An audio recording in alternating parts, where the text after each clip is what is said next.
महाशिवरात्र म्हणजे भगवान शिवाच्या भक्तांसाठी पर्वणीच. भगवान शिवांच्या आराधनेत रममाण होणाऱ्या भक्तांसाठी चंद्रपूरचे अंचलेश्वर मंदिर हे आराध्य आहे. महाशिवरात्रीनिमित्त या मंदिरात शिवभक्तांची पूजेसाठी मोठी गर्दी उसळते. 15व्या शतकातील हे प्राचीन मंदिर भाविकांच्या गर्दीनं अत्यंत फुलून गेलेलं आहे. चंद्रपुरातील अंचलेश्वर मंदिर हे भगवान शिवाचं मंदिर असून या मंदिराच्या गाभाऱ्यात एक नैसर्गिक जलकुंड आहे. ऐतिहासिक मान्यतेनुसार जलकुंडातील पाणी हे अत्यंत पवित्र मानलं जातं. तिथेच बाजूला शिवलिंग स्थापित आहे. राणी हिराईनं 16व्या शतकात या जलकुंडाचं महत्त्व अनुभवल्यानंतर या मंदिराचा कायापालट केला आणि तेव्हापासून या मंदिराला भक्तांच्या दृष्टीनं अधिक महत्त्व प्राप्त झालं.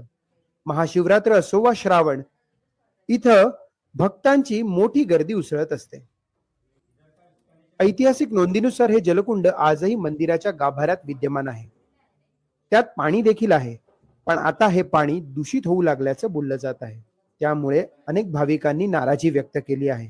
तसेच जलकुंडात निर्माल्य टाकू नये अशी विनंती देखील भाविकांकडून इतर भाविकांना केली जात आहे. चंद्रपूर शहरातील प्राचीन वास्तूंपैकी अंचलेश्वर एक मंदिर आहे. गौंड शासकांपासून सुरू झालेली पूजेची परंपरा आजही इथे कायम असल्याची पाहायला मिळते. सामना ऑनलाईनसाठी अभिषेक भटपल्लीवार, चंद्रपूर.